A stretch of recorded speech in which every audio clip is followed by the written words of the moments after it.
Hey everybody, it's Wednesday night, so you know what that means. It's time for AfterBuzz TV and another recap of Vikings Season 6, Episode 7. Oh man, we got a deep episode. Lagertha, she goes to Valhalla. It's called the Ice Maiden, so stay tuned. I'm Maria Menounos, and you're tuned in to AfterBuzz TV, the ESPN of TV talk. Now, let the buzz begin. Yeah, we're back. Thank you, everybody, for joining us again. Welcome to the after show for AfterBuzz's The Vikings. We're covering Season 6, Episode 7. Cheers, everybody, cheers. First of all, I'm your boy, Algie. I'm going to be moderating, and I'd like to welcome my co-host, my lovely partner in crime over here, Lauren B. Mosley. What up? Hey, y'all. We're back, and we got a lot to talk about. We got a lot to talk about. A lot of death, a lot of drama. First of all, I know you had a problem with, and just so everybody knows, we're up to speed. It's not a spoiler. Okay. Lagertha, she died last week. Yes. She was killed by Vitzik. Accidentally. Vitzik was one of his, mind-bending traumas. He's blasted out of his mind, right? Correct. Tripping balls. And he didn't know. He thought he was killing Ivar, but he ended up killing Lagertha while she's staggering because she's got this mortal wound. And she goes, even though she's defeated Whitehair, she wants to die in Kattegat. Correct. So she wants to see her son. And she wants to see her son before she dies. Yeah. Yes. So she wants to go back to her people. So, before we get into that, I want everybody to know we're going to cover the entire episode as thorough as we can, but we're going to cover it by locations. Right. First, we're going to start off in Russia. Then we're going to go to Norway, and then we're going to go to Kattegat. Yes. So everybody, you can pretty much follow us. And obviously, we're going to spend the most time in Kattegat because that's where the big climax takes place, in Lagertha's funeral. But before we get into it, so we know she's killed by mistake, but nevertheless, she died. And I know after the last episode, you were telling me you had some problems with her death. Yes, because I felt cheated. I know I said this last week. I feel like Lagertha should have had maybe just one or two more episodes, and maybe this could have been the middle breaking point for our season halfway part. Okay. I just wanted to hold on to her a little bit longer. I'm being greedy, you guys. Okay. I was about to say, because she went out like a G. She went out like a soldier. But Yes. I see what you're saying. Maybe just put it, maybe that could have been the mid-season finale is what you're saying. Correct. Okay. Because we have that coming up. Yes. Okay. All right. Yeah. So we're almost halfway through the season. So, all right. Well, let's just jump right into it. Before we get to all that good stuff, and before we get to our news and entertainment spot, and before we get to our best death sequence, let's just start out in Russia. Yes. Let's do it. All right. So we're starting out in Russia, and we see Prince Igor. Mm-hmm. No, Prince Igor. We see Ivar, and we see why is his name escaping me in Russia? The other Oleg. Prince Oleg. So they're sitting around the table and they're having this weird discussion. And by the way, this is after they made love and made Ivar watch. Right. So Prince Oleg is saying, I want to know what is everybody's dream, and he goes around and he asks one, what do you want out of life? It's kind of a weird thing to talk about, but it's interesting because it reveals their character. You know what I mean? So the princess, she says something freaky she's like, I want to. This is like every man's favorite woman right now. What did she say? I want to bathe in the hot snow, or how did she describe this sexual fantasy? She was like, I want to sit in basically have a sauna. Right. And enjoy being nude in the sauna. While everybody looks at my breasts. While her breath is in the air. Very sensual. And we're still obviously thinking it's kind of meant to F with, Ivar, because she looks obviously exactly like his ex-wife. Little Igor, he's still sitting there with the puppet. He likes that puppet. Yes. He's going crazy with that puppet. And at first, I thought he was using the puppet to kind of mimic Oleg, and I'd like to know your impression, because he has this little voice that he pretends to be the voice of the puppet, and the puppet's like, I want to take over everything and kill everybody. And so is that supposed to be Oleg? Because I know the first time he said he was mocking Oleg. What is he? Do you still think he's mocking Oleg now, or is that something else? No, you know what? Looking at this scene with them at the table and just kind of seeing the positioning and how everything was strategically placed out, I felt like this was a little hint towards where they're leading with Ivar's and his plan. I feel like this is him gaining a little bit of power, and he's able, children when they play, they kind of play out what their feelings and their true intentions are, and Igor, their so he's revealing yeah, something about himself. So I feel like this is his way of keeping the secret, but still kind of taunting him in his face, and just he doesn't even realize that he's being taunted. Yeah, he's kind of taunting Oleg, like, basically one day I'm going to take over me and your boy, but you don't even know it. Yeah. So, that was how I thought it was a nice childish move, but a discovery for us and, a little hidden secret. He's crazy with that puppet. It looks so weird, though.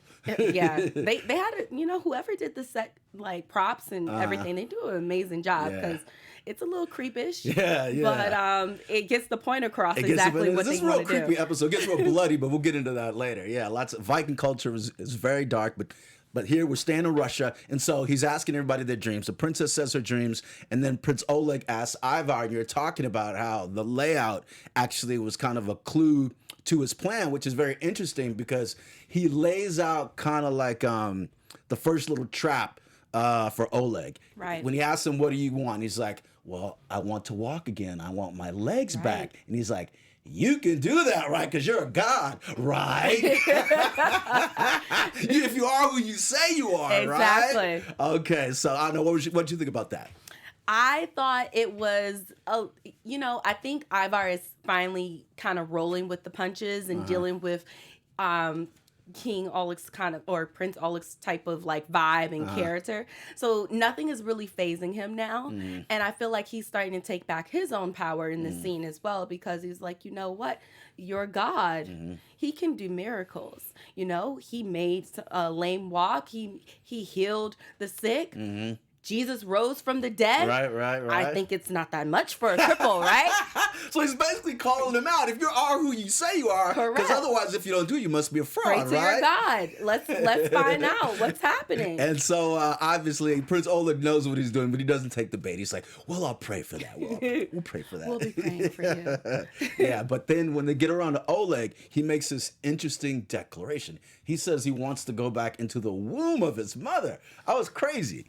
How twisted is he? Like, I don't know about y'all, but I was sitting there just going like, you are really sick, man. Like, what is wrong with you? And on some level, at first I thought he was kind of leaning towards like, when you didn't have any responsibilities and it was just like peace with the earth, and it was just anything can happen. There's no beginning, there's no end. But then the way that he was describing it and the way that he was just going about expressing this, there was just something very, very twisted about this conversation. And I'm not quite sure what that is all about, but something is not right there. Well, here's a connection. Good point. And here's a connection I thought.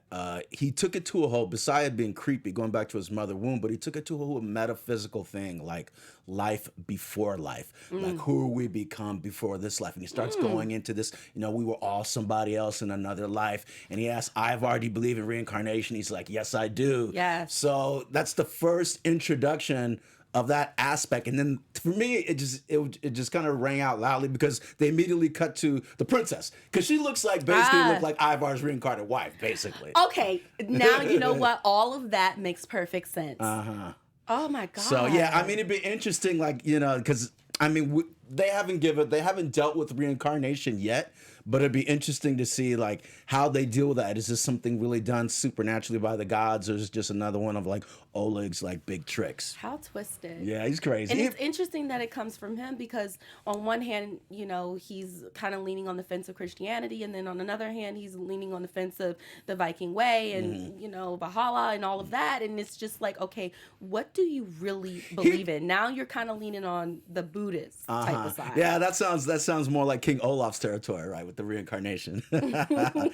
All right, so before we leave Russia, we have this cool big ice skating rink, and of course, like little Prince Igor, he's like Prince Fauntleroy. He's like out there ice skating and having everybody's the time of his having life. the time of his life. Everybody's looking. We see Ivar up there chilling, and so while Ivar's up there chilling, this messenger comes and delivers a message from Prince Dir. Yes.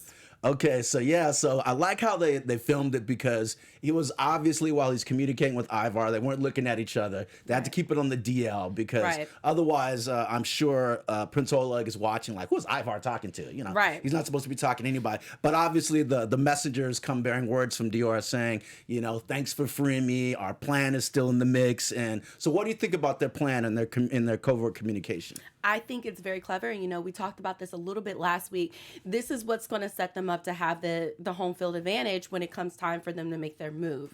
Because at this point in time, Ivar he has to, it's life and death for him to have frenemies and allies in this situation, because he started from nothing, and now if you look, he's gaining and kind of building his own little army behind the scenes. So there's even like this little manifestation of this prop. I guess it looked like it's some type of crucifix, but it was like a double cross, and I want to say maybe that belonged to Dir as proof that the messenger gave him. I don't know. Maybe you guys can help us out with that in the chat, clarify where that crucifix came from. But he pulls that out, and I think he even kind of like shows it to little Igor, and he's like, yeah, our plan is coming to fruition. And Igor even gets it too. He's like, cool, it's all about to happen.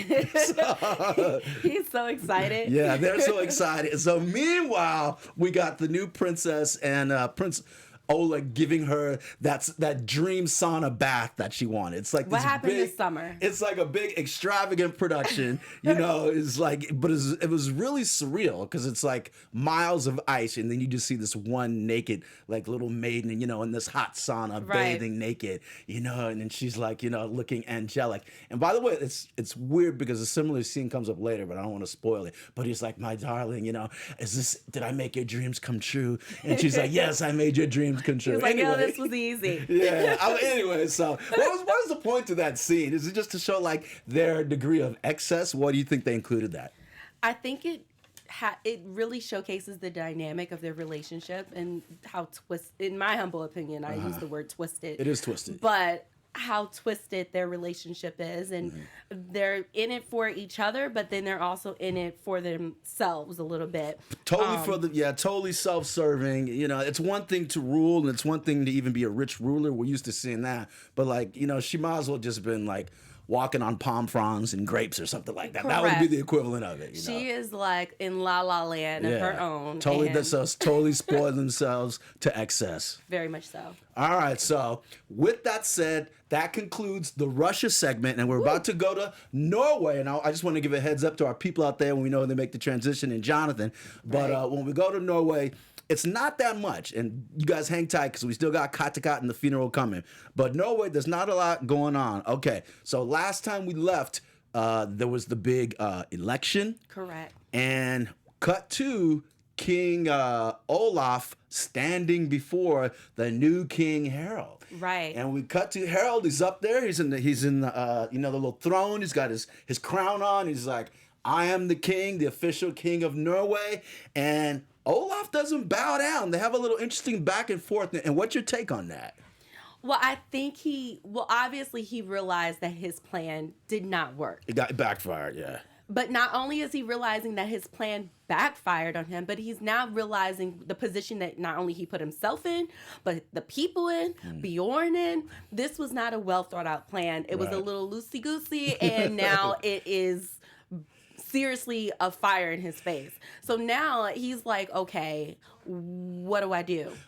And my whole thing is like, see, when they make these grand proclamations of disloyalty, like, it looks cool and dramatic, but it's like, you can't be doing that unless you got an army behind you. Sometimes you're just going to chop your head off right then and there. Exactly. But they go through that, and props to, I know we don't want to give Harald any props, but props to him for not killing him, because I thought he was going to kill him. But he's like, I'm going to treat you how you treated me, which is I'm going to imprison you. Which I only think that is kind of fair. Right. You know, what goes around comes around. So I'm yeah, not he mad didn't about kill that him. one. He didn't kill him. But Olaf, he has another wish. And what you kind of take it? He says, I want to walk off to eternity in my own shoes. What did you take from that? Well, he's always been a man of his own. Like, he's always been as weird and crazy and who you know, he can be sometimes as a character. Right. He's always been a man of his own, and he has this vision for what he thinks life and the country is or whatever. It's always his vision of it. So for someone else to try to take his power away, and he is still a king, that was a power move. That was like, you're not going to drag me to prison. I will walk to prison, because at this point in time, I created this mess and I can take myself there. And I almost wondered too, if he said walk to eternity, it's like, is he just going to like walk to suicide? Because like I would not be surprised if he killed himself. We'll see that. Well, it'd be interesting what you guys say in the chat. Well, we'll hear that on predictions. But yeah, it's because, as you've said, King Olaf is kind of, he's been portrayed as like this mystic narrator, like you said, Very this much great so. Greek chorus. He's almost like he literally looks like a Buddha. So he's been kind of like the prophet. He's the one who prophesies uniting Norway. And I think also what he's saying too is like, this wasn't God's plan. Right. But, at least as he prophesied. And there's a little bit of pride there, because the prophecy did not go the way that he intended it to go. Right. So I would not be surprised if he is trying to figure out a way to devise a plan, because at the end of the day, he knows that they were cheated out of this moment. Right. And it was unfairly done. So he's the type of man that's going to get what he wants. It's just a matter, is he going to give up, or is he going to keep fighting? What's his plan? Yeah. I agree with you. Plus, I like Olaf's character so much. I don't want to just see him rot in jail. I want to see him come back. He's such an interesting character. But he's also clever. So I'm Yeah. interested to see if he's going to figure out a way to kind of talk himself out of this. Right. How long are you going to be in jail? Right. Okay. So that's Norway, and we're about to move on to Kattegat. But before we move on to Kattegat, I'm just going to put up a pin in Norway. So they cut the scene, and the only thing is, like, we're left to speculate, what's going to happen with Olaf. Is he taken off to jail? Is he going to commit suicide? But Harald condemns him, and basically Harald's consolidating his power. Right. So he's taken the throne. He's tried to kill off all his enemies, chased Bjorn out of there. So he's consolidated his power. Right. All right. So let's move on to Kattegat, ladies and gentlemen. And Jonathan, if you're down, let's move on to Kattegat, and we're gonna switch scenes and switch locations. And the big plot point of the episode is Lagertha's funeral. Right. It's even an interesting opening.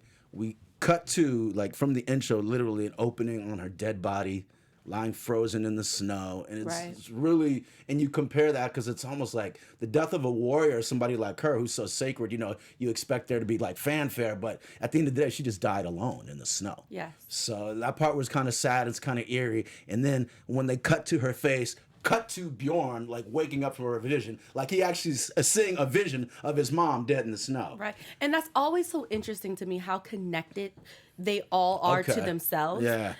Because even when Lagertha's village got attacked, Toby had the vision, or Gunhild had the vision. Yeah. And then, this moment, Bjorn is God knows how far away. Yeah, he's still on the ship in the seas trying to get to Kattegat. Right. And even before, he knew that he needed to go back. And he had that feeling. And this is before he actually had this vision. So for me, it's always amazing, and it's just marvelous to know how well connected they are with each other, because I know I'm connected to my phone. Okay. So you need to call me and tell me what's happening.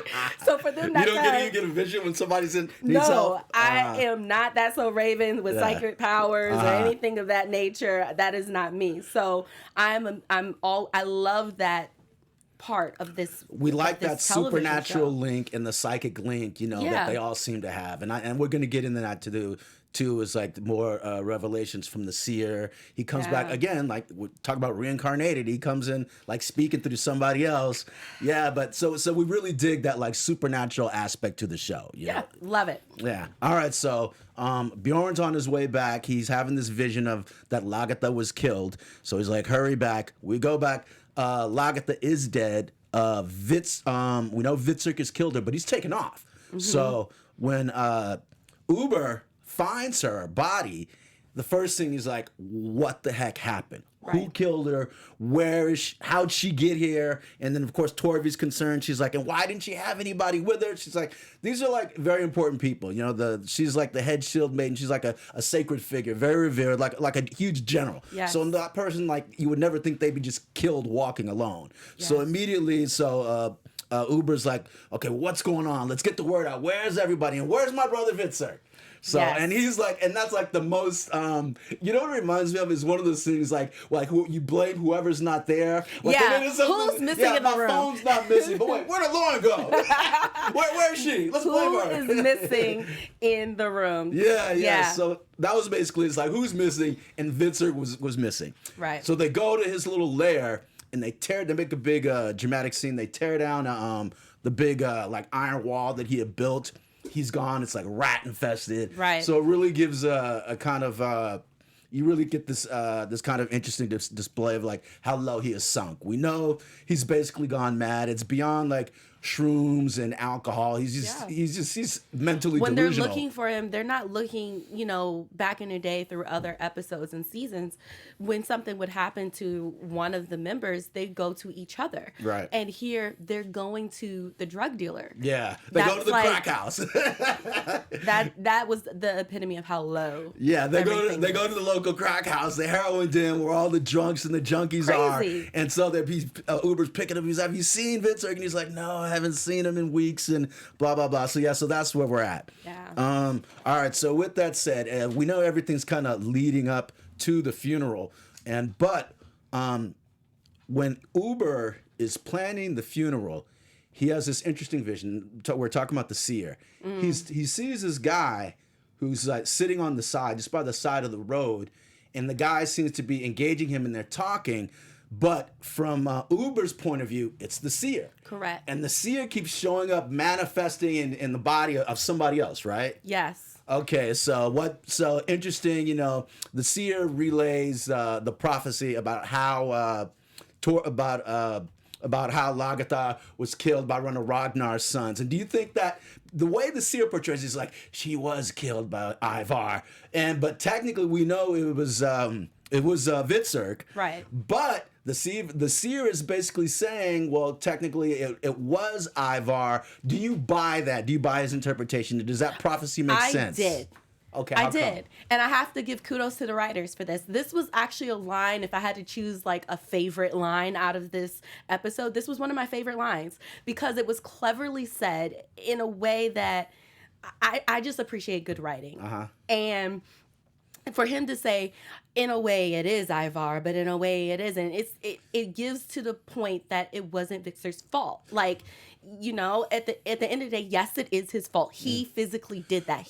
But Ivar's impact, he's so affected people, like he's haunted people. So basically, the fear of Ivar and his ghost has basically killed him. Exactly. And he was so consumed by this idea and this feeling and this just moment that he has to have to kill Ivar that nothing else mattered, and it's consumed his life. So in a way, I love how the seer presented that because yes, it was one of the brothers, but he doesn't say that, but he does say, it is his fault, but it isn't his fault. Right, which is the way prophecy always kind of works. There's always like a little twist or a little disclaimer where prophecy is not quite tell you on the nose.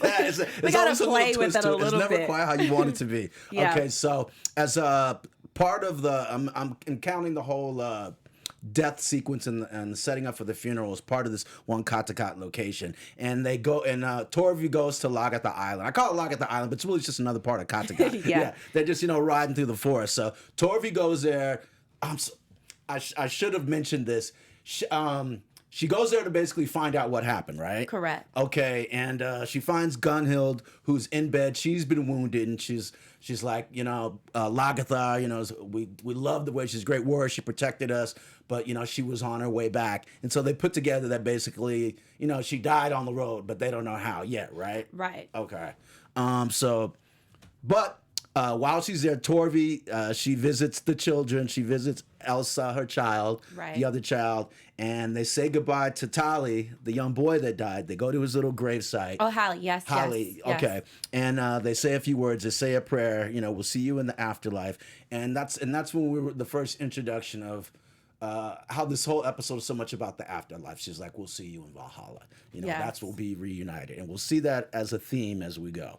So, with that, Torvi and Gunhild go back to the main village of Kattegat, where they're preparing this big ritual, the big funeral ritual. And as we know, these Viking funerals, they're huge, they're epic. Yeah. There's blood, and they usually burn the body, and there's this huge ceremony. And we get to the point where we find out there's going to be some sacrifice, some more human sacrifice. Yes. Okay, so this we have all these guys in painted black and white skull faces. So much is going on. Yeah, and these guys are like angels of death. They're all in their robes, and it's okay, who will make the sacrifice? They send up the little crow, and the crow lands on this girl named Gita. So I don't know. So how do you feel about Gita and her being chosen to go rest with Lagertha?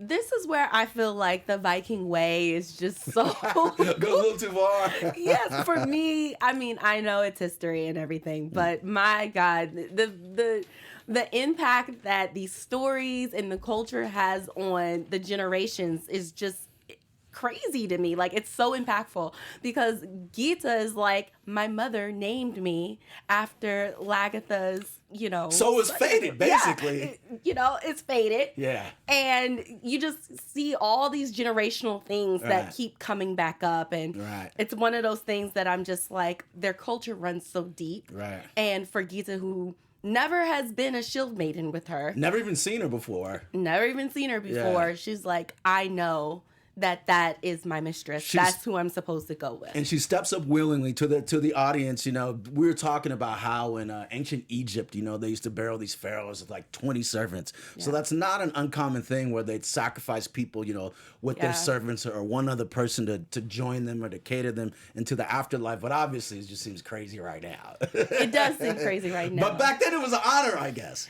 Very much so. And she was honored to go. This was one of the moments where she's I'm living the fulfillment of my life. Right. And this is my destiny. And that's, all wonderful and dandy. But for a quick split second, I did think that it would have been more appropriate for someone that was closer and knew her and different things of that nature to go, which I loved about this writing. I talked about somebody closer. I almost thought it was going to be Torvi for a second. Right. I love that they wrote that. And that just shows how much she loved her. Right. And how much of an impact that she had. Interesting. I don't want to say political display. I don't know if it's political or not, but it's interesting, modern debate because Torvi steps up and she's I want to join it because we know how much, she loved Lagertha and Gunhild's you've made that decision, but your unborn child hasn't made that decision. You know what? I was sitting there going, this is where we start blurring some lines a little bit. I thought that was an interesting, provocative way to say it. It was. It was cleverly said. Yeah. And, I definitely do appreciate it for the writing. But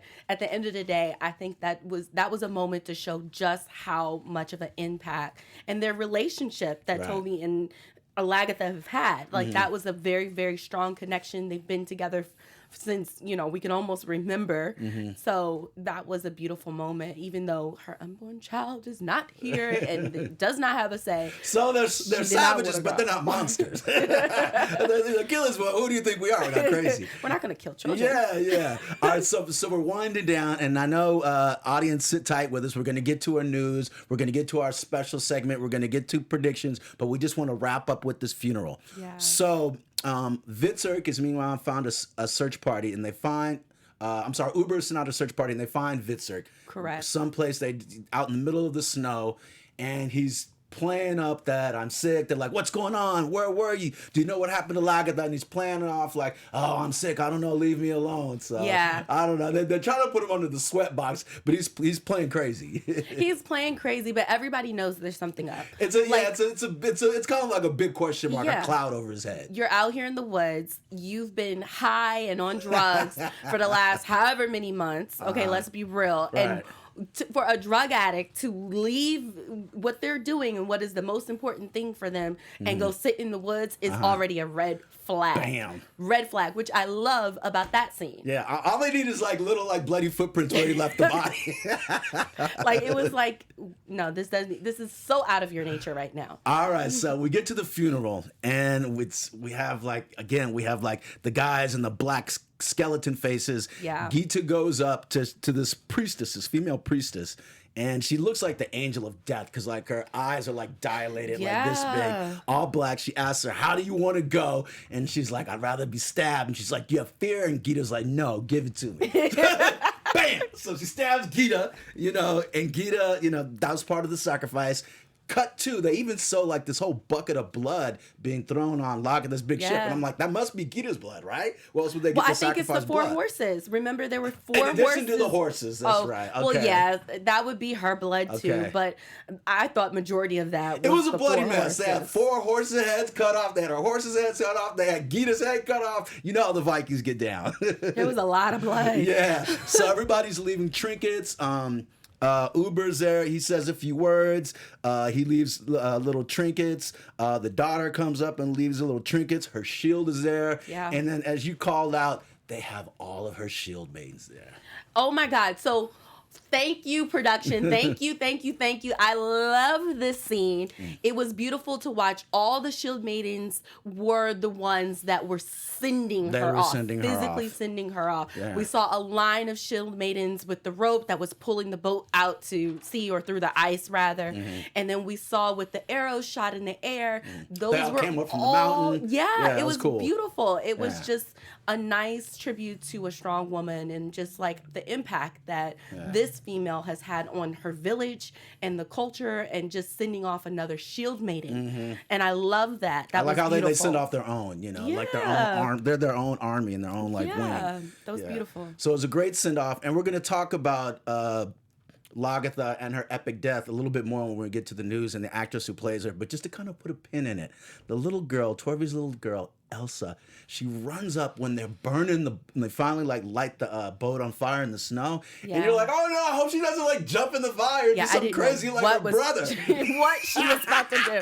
I literally was like, no, and then I was like, oh, okay, she stopped. So she stops and she makes a little opening in the snow, and she looks down and she sees a vision of Lagertha looking like the Ice Maiden. Yeah. And below the surface, and this is what you see, below the surface, she not only looks like this heavenly Ice Maiden and all flowy and stuff, but like really pale, kind of like in the afterlife. She's surrounded by all the Valkyrie. And the only reason I know those are Valkyrie, they kept alluding to, because I watched like Marvel and Thor, and the Valkyrie are the female warriors who ride on horseback, who guard Valhalla in the afterlife. So the Valkyrie escort her to Valhalla, to the afterlife. She has this wonderful army down, the supernatural army of like angelic like beings guarding her, and then her soul basically rests right next to Ragnar.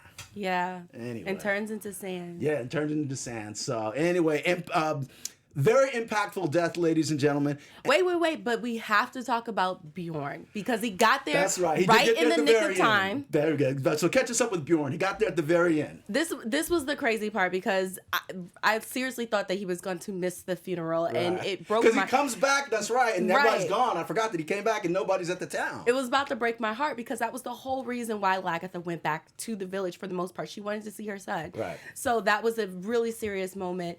I love the speech that he gave. His speech also kind of gives us a little clue to what's about to happen next, because he is coming for her murderer. He's like, I will avenge you, murderer. But I think it was a very, very sweet moment between a son and a mother. So I loved it. Great. All right, so we're going to get down to the wire. We're going to let's go to news. And our news kind of overlaps the whole death of Lagertha and the actress who plays her. So, Lauren, tell us about that interview and then where they her and Michael Hurst kind of discussed that whole scene. Yeah. So this week's news is coming from Entertainment Tonight Canada, and it was a really sweet and beautiful interview between Katherine Winnick, who plays Lagertha, and Michael Hurst, who is the producer or the executive producer and the creator of Vikings. And both of them talked about how this scene was extremely hard to shoot. Michael Hurst talked about how this scene was extremely hard to write, and for him to send off one of the heart characters of the whole show was a very emotional moment for him. Lagertha spoke so many encouraging words of just how, or Katherine Winnick talked about how Lagertha was such an powerful character to this show, to women. For women, yeah. Yeah, so this was such a beautiful moment. You can check out more of it on Entertainment Tonight Canada. If you follow Katherine Winnick on Instagram, we find out that she is directing the next episode. So, not to be too sad for the Lagertha send-off, but Katherine Winnick is going to have many, many more moments with the Viking series. So the women are getting in front of the camera and empowered behind the camera too. Yes. Okay. Beautiful. All right. So the last thing we're going to end off with is the best, craziest kill. Whew. Now, you had the greatest suggestion because I thought it was just going to be Lagertha's death, but somebody really gets the knife to the head, or really the knife to the gut, and that is your girl Gita. That was your choice. Yes, Gita was my choice this week. Okay. Yeah. And again, like I know we kind of talked about it, but why do you like that death scene so much, and her actually embracing it? Well, I don't know if well, we'll put it this way. I like it for this choice of getting this award for this week because it was surprising. It was surprising. Yeah. And it was in honor of, Lagertha. So this was something that was for once a death that was by choice. Right. Versus most of the deaths that happen in this show are not by choice. Yeah. So this was a very sweet moment in honor of the Shield Maiden. There you go. All right, so we're going to wrap this up with predictions. Before we get out of here, we're almost at I think they said we're 2 episodes away from the mid-season finale. Yes. So, predictions, we got a lot on the table. We saw something in the trailer for next week. I tried to turn my head, but I think you may have had some predictions on it. Anyway, tell me your predictions for the next couple of episodes coming up. No doubt about it. Bjorn is going for Vixen. It's happening. All right. He has said it 3 times. When it's said in thirds, it's happening. Right. It's happening. Anytime that filmmaker tells you something 3 times, it's going to happen. Right. It's happening. Right. So, yeah, I think we can all it kind of looks like that's where they're leaning. As far as Russia, I'm interested to find out what's going to happen with King Oleg. So I'm going to say that he's going to somehow escape jail at some point in time. Because I don't want to see the show of him just languishing in jail. That's not interesting to me. I can go for that. Yeah, I can see that. Something like that. So with that said, ladies and gentlemen, thank you so much for joining us here on AfterBuzz. So thank you. This episode is coming to an end. We want you to join us every Wednesday night at 10 here on AfterBuzz, where we recap the latest episode of Vikings. And first of all, I'd like to say thank you to my partner in crime, Lauren. Yes, always. Thank you. And Lauren, where can they find you? You can find me on Instagram and Twitter at laurenbmosley. That's MOSLEY. And you can always check me out on some of my other shows. There you go. I started DC Legends of Tomorrow this past week, so those are happening on Tuesday. Nice. Go check her out. And this is your boy Algie again saying goodbye. You can find me on Instagram at Algie_Jamaica House. You can also check me out on The New Pope. The New Pope is back. He used to be called the Young Pope, but now it's called The New Pope. And so we do that on Tuesday nights at 9. All right, so thank you for joining us, and we hope to see you next Wednesday here on AfterBuzz TV. All right. Our founder, Keven Undergaro, and me, Maria Menounos, would like to thank you for tuning in to AfterBuzz TV. Remember, we're not just the first, we're the biggest in the world, and we're the only destination for all your favorite TV shows. Whatever you crave, we've got it. So go to AfterBuzzTV.com and check out our lineup. Buzz you later. The views expressed herein are those of the hosts only and do not necessarily reflect the views of AfterBuzz TV or its owners or principals.